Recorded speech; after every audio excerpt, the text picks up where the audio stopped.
บายดีท่านผู้ฟังที่เคารพทุกท่านพบกับรายการวิทยุภาคภาษาลาวสถานีวิทยุ FEBC รายการ30นาทีต่อไปนี้หวังว่าจะเป็นประโยชน์ต่อท่านผู้ฟังในการดำเนินชีวิตเมื่อท่านผู้ฟังได้ติดตามรายการนี้ท่านก็จะมีความหวังมีความสุขในการดำเนินชีวิตเชิญท่านผู้ฟังติดตามได้ดังต่อไปนี้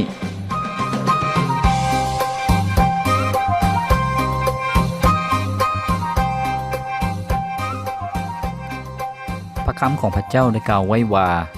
คนที่เชื่อมั่นในตนเองเป็นคนบ่มักเว้าหลายคนที่ทุนเทียง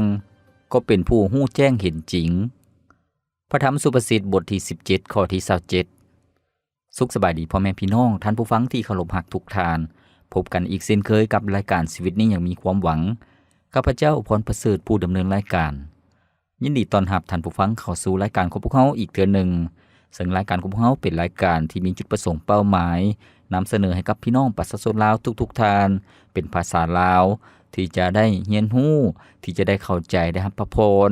ที่ท่านผู้ฟังจะได้แง่คิดที่ดีในการดำเนินชีวิตของท่านผู้ฟังจะเป็นชีวิตที่ได้รับการเปลี่ยนแปลงใหม่ชีวิตของท่านผู้ฟังจะเป็นชีวิตที่มีความสุขความปิติยินดีเพราะว่ารายการของพวกเราดังที่ผ่านมาก็คือว่าได้นำเสนอเรื่องราวเหตุการณ์หลักคำสอนเหตุการณ์ประวัติศาสตร์ที่เกิดขึ้นซึ่งสิ่งเหล่านั้นข้อมูลทั้งหมดก็คือมาจากพระคำของพระเจ้าก็คือพระคริสตธรรมคัมภีร์ซึ่งเป็นฤทธิเดชพระคริสตธรรมคัมภีร์เป็นถ้อยคำที่มีฤทธิเดชสามารถปรับปรุงเปลี่ยนแปลงชีวิตของพวกเขาให้ความหวังสำหรับชีวิตของพวกเขาได้ท่านผู้ฟังขอบพระคุณพระเจ้าท่านผู้ฟังสามารถรับฟังรายการของพวกเขา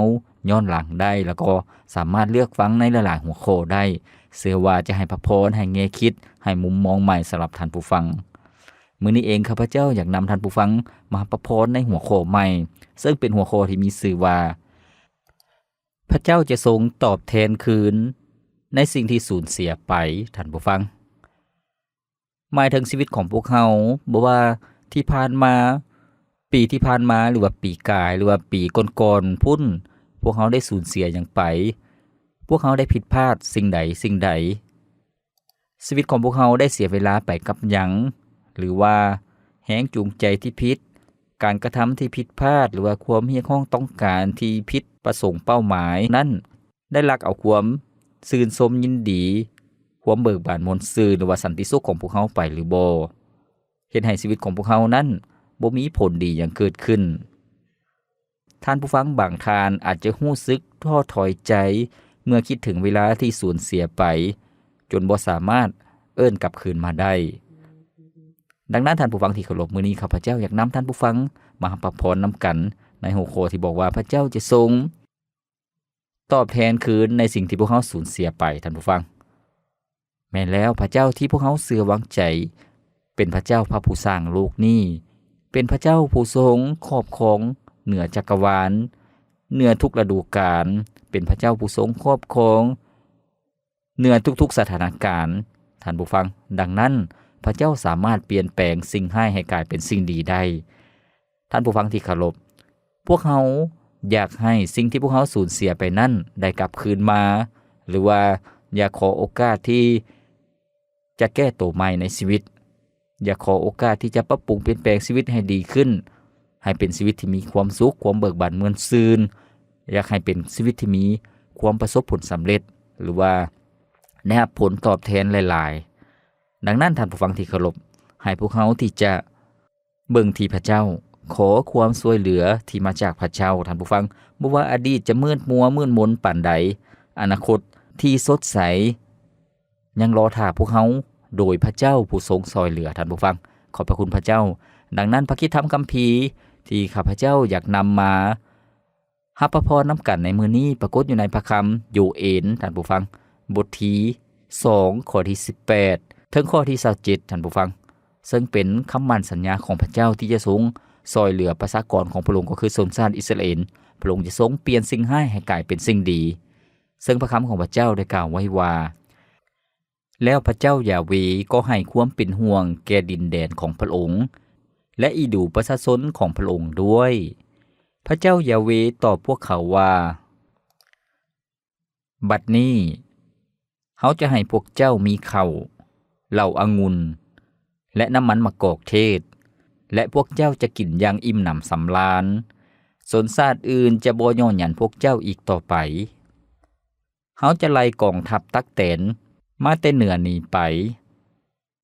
ย้ายมันบางฝูงไปที่ทินแห่งแล้งกันดารพุ่นส่วนกองหน้าของพวกมันนั้นจะถูกไล่ไปสู่ทะเลตายฝ่ายกองหลังจะไปตกทะเลเมดิเตเรเนียพุ่นซากศพของมันจะเหม็นเน่าทั่วไปเขาจะทำลายย้อนทุกสิ่งที่มันได้กระทำแก่เจ้าทงนาเอ๋ยอย่าสู่ย่านแต่ประการใดแต่จงสมซื่นยินดีเพราะพระเจ้ายาเวได้ทรงกระทำการอันใหญ่สำหรับเจ้าฝูงสัตว์เอ๋ยอย่าสู่ย่านแต่ประการใดเลย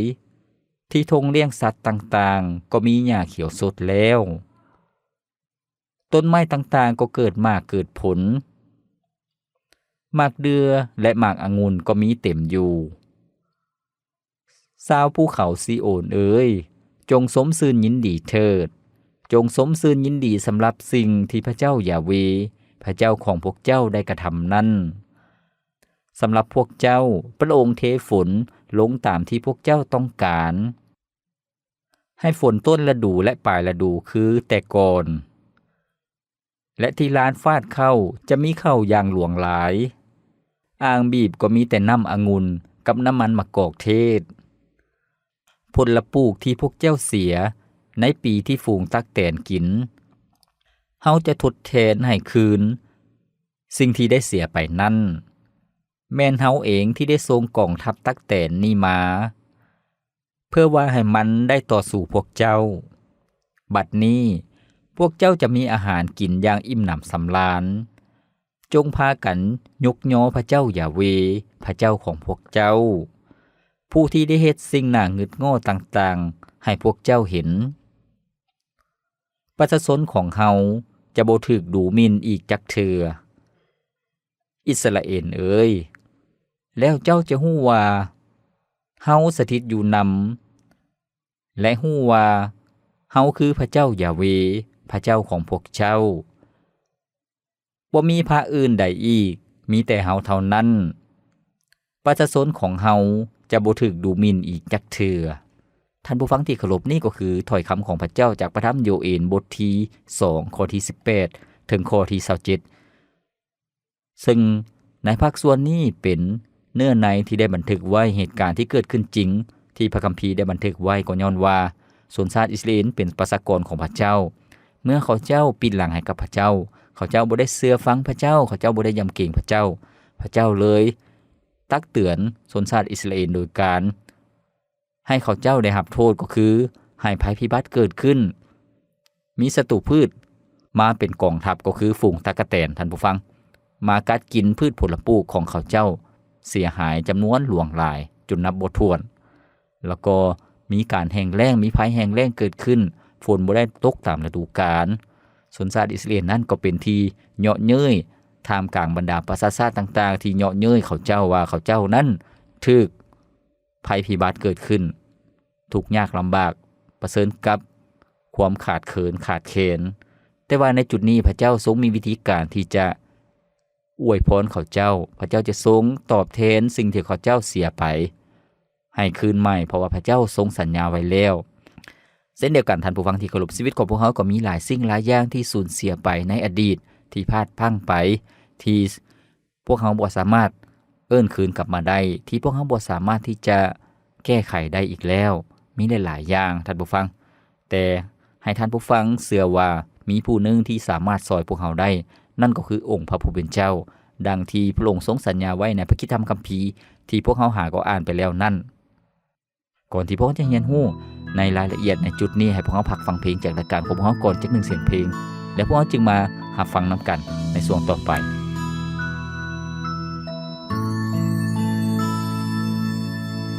จงมีความเชื่อในพระองค์เถิดพระองค์เป็นทุกสิ่ง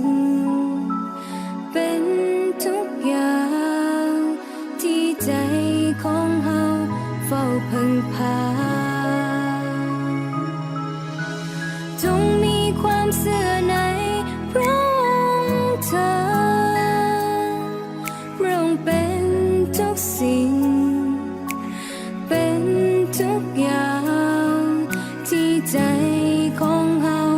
ฝ้าพังพา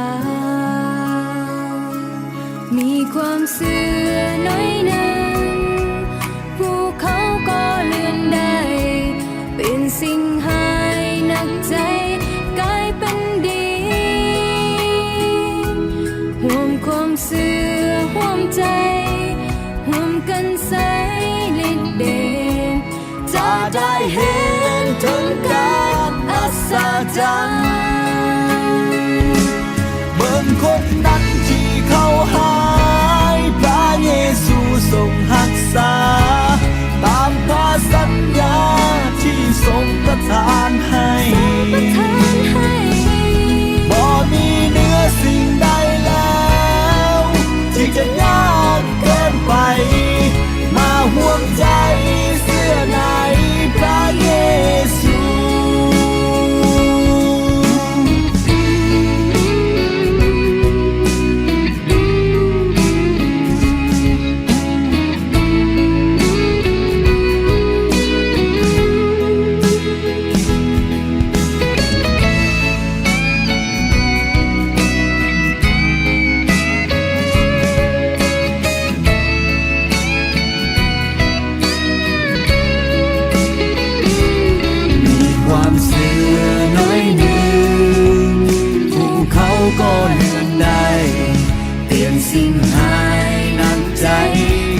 เป็นดี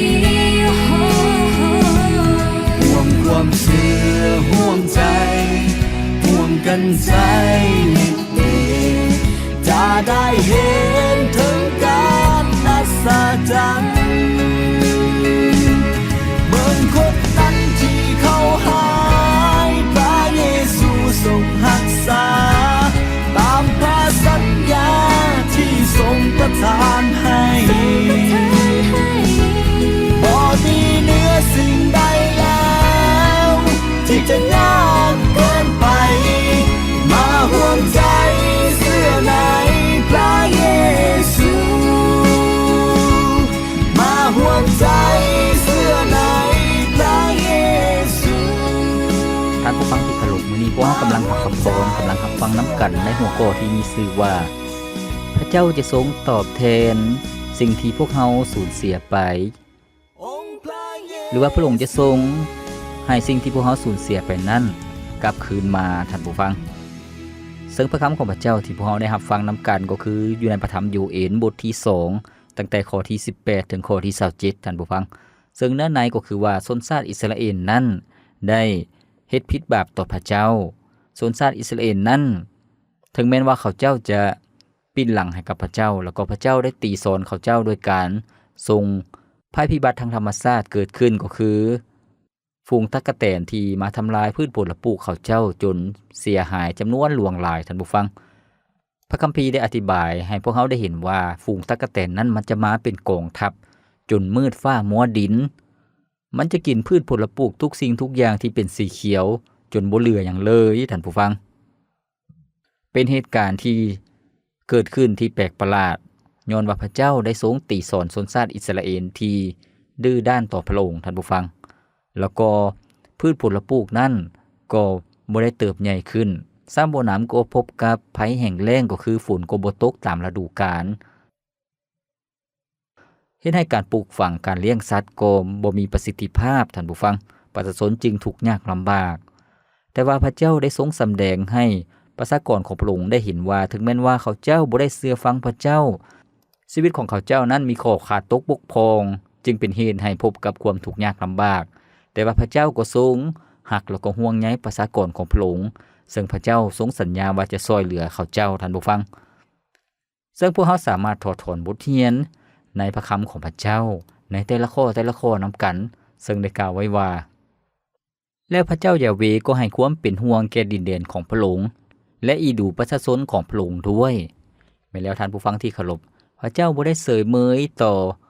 ชีวิตการเป็นอยู่ของประชากรของพระองค์ท่านผู้ฟังพระเจ้าทรงฮู้พระเจ้าทรงเห็นดังนั้นพระองค์สามารถที่จะตอบแทนสิ่งที่พวกเขาสูญเสียไปท่านผู้ฟังในเวลานี้ชนชาติอิสราเอลนั้นกำลังพบกับความทุกข์ยากลำบากท่านผู้ฟัง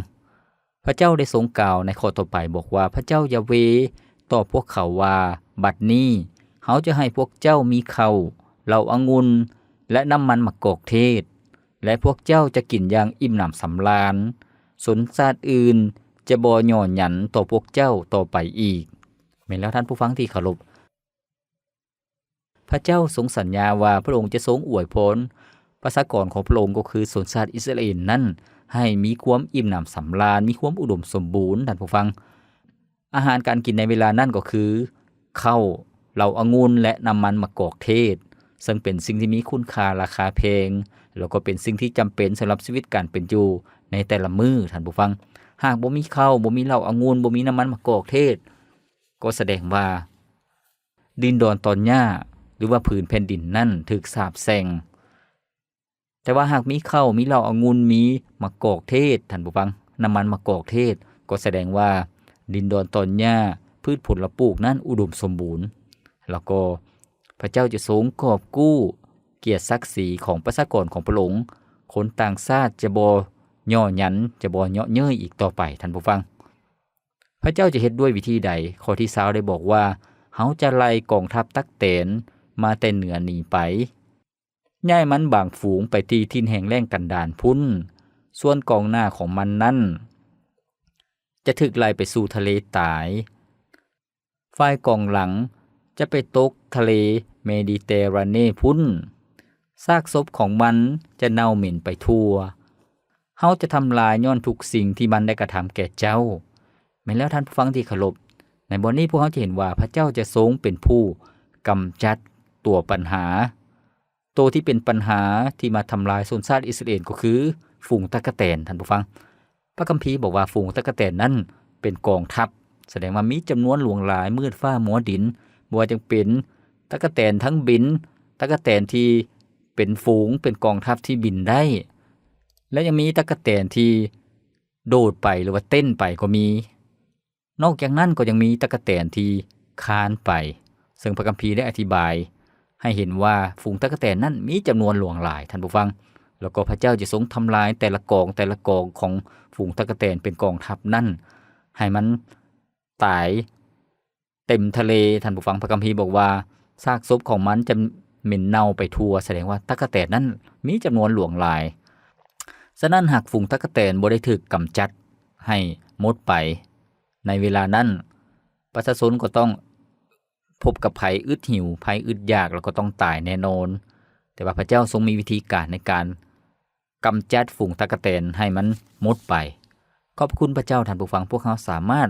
เยื้องใส่ชีวิตของพวกเขาหรือว่าทอดถอนบทเรียนในชีวิตของเขาก็คือว่าพระเจ้าจะทรงเป็นผู้กำจัดตัวปัญหาที่มาทำลายชีวิตของพวกเขาที่มาเฮ็ดให้ทรัพย์สินของพวกเขาเปเสียหายหรือว่าเฮ็ดให้พวกเขานั้นได้รับผลกระทบพระเจ้าจะทรงเป็นผู้กำจัดสิ่งที่บ่ดีออกไปท่านผู้ฟังซึ่งข้อต่อไปได้บอกว่าทงนาอย่าสูญญานแต่ประการใดจงสมชื่นยินดีเพราะพระเจ้ายาเวห์ได้ทรงกระทำการอันใหญ่สำหรับเจ้า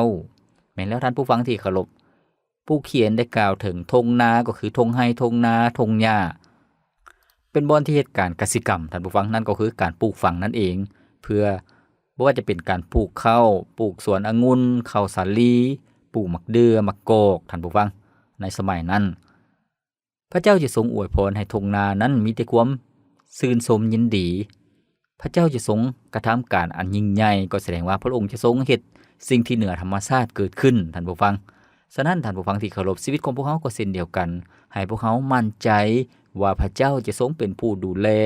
พระเจ้าจะทรงเป็นผู้เบิ่งแยงเอาใจใส่ชีวิตของพวกเขาพระองค์จะทรงอวยพร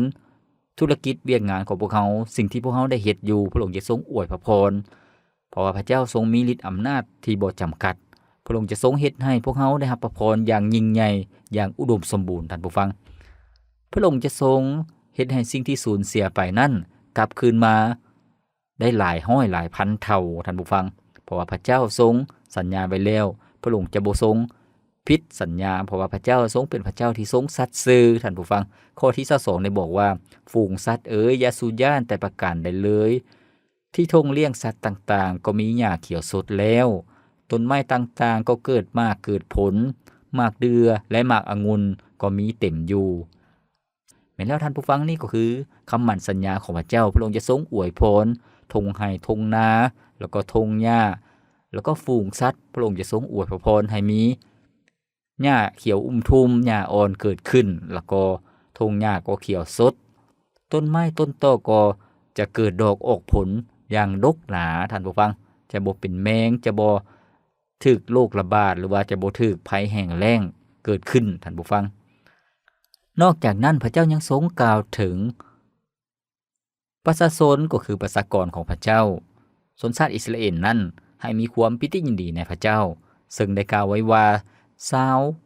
ภูเขาซีโอนเอ้ยจงสมชื่นยินดีเถิดจงสมชื่นยินดีสำหรับสิ่งที่พระเจ้ายาเวห์พระเจ้าของพวกเจ้ากระทำนั่นแม้แล้วท่านผู้ฟังที่เคารพพระเจ้าอยากหนุนใจชนชาติของพระองค์นั้นให้มีชีวิตที่มีความชื่นชมยินดีมีความสุขความเบิกบานม่วนชื่นบ่แม่นความทุกข์โศกเศร้าความเสียใจความเสียดายท่านผู้ฟังพระเจ้าให้มีความปิติยินดีโดยวิธีใดท่านผู้ฟังพระองค์ชี้ให้เห็นถึงหลักฐานที่พระองค์ทรงกระทำก็คือว่าสำหรับพวกเจ้าพระองค์เทฝนลงตามที่พวกเจ้าต้องการให้ฝนต้นฤดูและปลายฤดูคือแต่ก่อนแม้แล้วท่านผู้ฟังที่เคารพพระเจ้าทรงอวยพรแผ่นดินแห่งพระสัญญาของพระองค์ให้มีความอุดมสมบูรณ์แนวใดพระองค์ก็ทรงอวยพรให้คือกันกับแต่ก่อนท่านผู้ฟังในสมัยก่อนนั้นแผ่นดินกานาอันซึ่งเป็นแผ่นดินแห่งพระสัญญาที่พระเจ้าอยากให้ชนชาติอิสราเอลนั้นเข้าไปยึดครองเข้าไปถือกรรมสิทธิ์นั้นเป็นแผ่นดินที่อุดมสมบูรณ์พืชผลปลูกนั้นเขียวสดงดงามแม้แต่พวงหมากองุ่นท่านผู้ฟังก็ต้องใส่ไม้หามพวงหนึ่งก็ต้องใส่2คนหามเพราะว่ามันเป็นพวงใหญ่แล้วก็เป็นการยั่งยืนว่าเป็นดินแดนที่มีความอุดมสมบูรณ์ฉะนั้นพระเจ้าจะทรงให้ฝนตกต้นฤดูแล้วก็ฝนตกปลายฤดูหมายถึงพืชผลปลูกนั่นจะได้รับน้ำฝนอย่างเพียงพอท่านผู้ฟังพืชผลนั้นก็จะเขียวทุ่มแล้วก็มีผลผลิตเกิดดอกออกผลจำนวนหลวงหลายท่านผู้ฟังหากพวกเฮาเทียบใส่สภาพการบ้านเมืองของพวกเฮาสภาพการที่พวกเฮาเห็นตั้งแต่สมัยปู่ย่าตายายท่านผู้ฟังหากปีใดที่ฝนตกดีฝนตกหลายข้าวนั่นก็จะเจริญงอกงามท่านผู้ฟังการเก็บเกี่ยวก็จะได้ข้าวหลายเป๋าได้หลายโตนท่านผู้ฟังเพราะว่าฝนตกดีเฮ็ดหยังก็เกิดมากออกผลแต่ว่ากงกันข้ามถ้าปีใดนั่นฝนตกแดบ่ตกแดแห้งแล้งศัตรูพืชก็จะหลายท่านผู้ฟังข้าวนั่นก็จะบ่งามจะเป็นข้าวรีบแล้วก็ทงไร่ทงนาก็จะมีแต่หญ้าเกิดขึ้นเพราะว่าน้ำบ่พอที่จะเลี้ยงต้นข้าวกำลังมานกำลังออกห่วงแต่ว่าบ่มีน้ำก็เฮ็ดให้ข้าวรีบท่านผู้ฟังแต่ว่ากงกันข้ามปีใดที่อุดมสมบูรณ์ฝนตกน้ำมีจำนวนหลวงหลายเพียงพอบ่แม่นน้ำท่วมเลยท่านผู้ฟังก็คือว่าฝนตกอย่างเต็มที่แล้วก็น้ำบ่ได้ท่วมแต่ฝนตกสม่ำเสมอเฮ็ดให้พืชผลปลูกนั่นเจริญงอกงามท่านผู้ฟังนั่นก็คือสิ่งที่พระเจ้าทรงจะเฮ็ดในชีวิตของประชาชนของพระองค์ท่านผู้ฟังข้อที่24 25ได้บอกว่าในลานฟาดเข้าจะมีข้าวอย่างหลวงหลายอ่างบีบก็จะมีแต่น้ำองุ่นกับน้ำมันมะกอกเทศผลปลูกที่พวกเจ้าเสียไปที่ฝูงตั๊กแตนกินเฮาจะทดแทนคืนสิ่งที่ได้เสียไปนั้นแม้นเฮาเองที่ได้ส่งกองทัพตั๊กแตนมาเพื่อว่ามันจะต่อสู้พวกเจ้าแม้แล้วท่านผู้ฟังที่เคารพพระเจ้าได้สัญญาว่าพระองค์จะทรงฟื้นฟูชีวิตการเป็นอยู่ของชนชาติอิสราเอลท่านผู้ฟังหลักฐานยั่งยืนให้เห็นว่าพระเจ้าทรงซอยพระเจ้าทรงอวยพรก็คือลานฟาดเข้าจะมีเข้าอย่างหลวงหลายแสดงว่าการเก็บเกี่ยวนั้นมีจำนวนหลวงหลายท่านผู้ฟังจะบ่ได้เสียหายหยังแล้วก็อ่างบีบองุ่นก็จะมีน้ำองุ่นแล้วก็น้ำมันมะกอกเทศหมายถึงต้นไม้ที่เป็นพืชผลปลูกนั่นก็จะมีผลเก็บเกี่ยวจำนวนหลวงหลายท่านผู้ฟังนี่ก็คือพระเจ้าทรงอวยพรพระองค์ทรงอวยพรแนวใดพระองค์บอกว่าผลปลูกที่พวกเจ้าเสียไปในปีที่ฝูงตั๊กแตนกินเฮาจะทดแทนให้คืนสิ่งที่ได้เสียไปนั่น แม้แล้วท่านผู้ฟังพระเจ้าจะทรงทดแทนพระองค์จะทรงตอบแทนคืนสิ่งที่ประชากรของพระองค์เสียไปนั่นในปีที่มีศัตรูพืชมาทำลายมีฝูงตั๊กแตนมาซำหาฝนนั่นสิ่งที่เป็นสีเขียวต้นไม้ใบหญ้าถูกฝูงตั๊กแตนกินจนหมดท่านผู้ฟังแต่ว่าพระเจ้าบอกว่าพระองค์จะทรงกำจัดฝูงตั๊กแตนแล้วก็พระองค์จะทรงอวยพรให้พืชผลปลูกนั่นเจริญงอกงามเติบใหญ่ขึ้นเกิดดอกออกผลจำนวนหลวงหลายแล้วก็มีฝนตกตามฤดูกาลแล้วก็มีความอุดมสมบูรณ์นั่นก็คือพระสัญญาของพระเจ้าท่านผู้ฟังพระองค์จะทรงคืนสิ่งที่เสียไปให้กับคืนมาให้กับพวกเขาเช่นเดียวกันท่านผู้ฟังที่เคารพชีวิตของพวกเขาเสียอย่างไปที่ผ่านมาหลายคนวางแผนการลงทุนเฮ็ดธุรกิจก็ขาดทุนหลายคนหมดโอกาสบ่ได้รับโอกาสที่ดีหรือว่าเสียโอกาสที่สำคัญไปหลายคนเฮ็ดสิ่งที่ผิดพลาดล้มเหลวที่ผ่านมาในปีที่ผ่านมาหรือว่าปีก่อนๆแต่ท่านผู้ฟังที่เคารพเมื่อชีวิตของพวกเขาเชื่อฟังพระเจ้าชีวิตของพวกเขาเพิ่งพาในพระเจ้าพระองค์จะบ่ให้ชีวิตของพวกเขาเสียเปล่าพระองค์จะทรงคืนสิ่งที่พวกเขาเสียไปนั่นให้กับพวกเขาและได้รับหลายห้อยหลายพันเท่าท่านผู้ฟังเพราะว่าพระเจ้าทรงเฮ็ดได้ทุกสิ่งทุกอย่างฉะนั้นท่านผู้ฟังที่เคารพให้พวกเขามีความหวังใจในพระเจ้าอย่าได้ท้อถอยใจท่านผู้ฟังแล้วก็เริ่มต้นใหม่กับพระเจ้าพระคำของพระเจ้าได้บอกว่าหากพวกเขาเฮ็ดผิดบาปไปหรือว่าผิดพลาดสิ่งที่เฮ็ดผิดพลาดไปโดยตั้งใจหรือว่าโดยบ่ได้ตั้งใจให้พวกเขาที่จะสารภาพบาปต่อพระเจ้าท่านผู้ฟังขอโอกาสจากพระเจ้าเชื่อในพระสัญญาของพระองค์บอกว่าพระองค์จะทรงฟื้นฟูพระองค์จะทรงอวยพรชีวิตของพวกเขาตอบแทนชีวิตของพวกเขาให้ได้รับพระพรที่มาจากพระองค์ท่านผู้ฟังพระเจ้าจะทรงอภัยความผิดบาปให้กับพวกเขาในอดีตท่านผู้ฟังสิ่งที่พวกเขาเฮ็ดผิดพลาดไปพระองค์จะทรงอภัยให้กับพวกเขาพระองค์จะทรงยกโทษให้กับพวกเขาพระองค์จะทรงเติมเต็มอนาคตของพวกเขาด้วยความหวังท่านผู้ฟังชีวิตในปัจจุบันนี้พระองค์เบิ่งแยงในอนาคตในภายภาคหน้าพระองค์จะทรงให้พวกเขามีความหวังโดยความช่วยเหลือที่มาจากพระองค์ท่านผู้ฟังเพราะว่าพระเจ้าเป็นพระเจ้าองค์ทรงชีวิตอยู่และเข้าใจพวกเขาพร้อมที่จะให้อภัยพวกเขาท่านผู้ฟังพระเจ้าองค์นี้เป็นพระเจ้าผู้ทรงยิ่งใหญ่บ่แม่นพระเจ้าเล็กน้อยบ่แม่นพระเจ้าที่ซอยพวกเขาบ่ได้แต่เป็นพระเจ้าที่สามารถซอยพวกเขาได้พระองค์จะทรงนำเอาสิ่งดีๆมาคืนตอบสนองให้กับพวกเขาท่านผู้ฟังในปีเดือนที่พวกเขาได้สูญเสียไปนั่นโดยความรู้เท่าบ่ถึงการของพวกเขาหรือว่าด้วยความผิดพลาดของพวกเขาพลาดโอกาสที่จะได้รับพระพรรับการอวยพรอย่างอุดมสมบูรณ์ที่ผ่านมาบ่เป็นหยังท่านผู้ฟังให้พวกเขาถ่อมใจลงแล้วก็ย่างก้าวข้ามความล้มเหลวของพวกเขาและให้พวกเขาเข้าใจความอ่อนแอของตนว่าพวกเขาบ่สามารถพึ่งพาตนเองได้ให้พวกเขาพึ่งพาในพระเจ้าท่านผู้ฟังอีกเทื่อนึงก็คือว่าถึงแม้ว่าปีผ่านมาชีวิตของพวกเขานั้น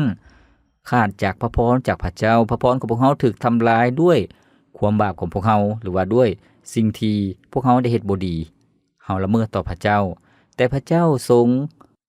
รอคอยท่าพวกเขาที่จะช่วยเหลือพวกเขาฟื้นฟูชีวิตของพวกเขาท่านผู้ฟังพระเจ้าจะทรงมอบพืชผลที่อุดมสมบูรณ์ให้กับพวกเขาท่านผู้ฟังเมื่อพวกเขาลงมือเฮ็ดเวียกด้วยความสัตย์ซื่อดำเนินชีวิตเฮ็ดสิ่งที่ดีที่สุดเพื่อถวายเกียรติแด่พระเจ้าสิ่งที่เกิดขึ้นในอดีตก็เป็นบทเรียนที่พวกเขาจะเรียนรู้ที่จะสามารถให้พวกเขารับใช้พระเจ้าได้อย่างเกิดผลระมัดระวังบ่ให้ประวัติศาสตร์ซ้ำรอยแล้วก็พวกเขาจะได้ย่องยอสรรเสริญพระเจ้าด้วยความคิดจิตใจของพวกเขาจากชีวิตของพวกเขาท่านผู้ฟังแล้วก็ชีวิตของพวกเขาก็จะได้รับการเติมเต็มด้วยความหวังที่มาจากพระเจ้าท่านผู้ฟังสุดท้ายนี้ก็คือว่าบ่ว่าอดีตชีวิตของพวกเขาจะมืดมัวปานใดจะโศกเศร้าปานใดให้พวกเขามั่นใจว่าอนาคตชีวิตของพวกเขายังสดใสยังสว่างไสวอยู่โดยองค์พระเยซูคริสต์เจ้าผู้ทรงช่วยเหลือชีวิตของพวกเขาท่านผู้ฟังขอบพระคุณพระเจ้ารายการของพวกเราดำเนินมาฮอดนี้ก็สิ้นสุดเพียงเท่านี้ข้าพเจ้าพรประเสริฐผู้ดำเนินรายการขอกล่าวคำว่าขอพระเจ้าอวยพรท่านผู้ฟังทุกท่านพบกันใหม่ในมื้อต่อไปสบายดี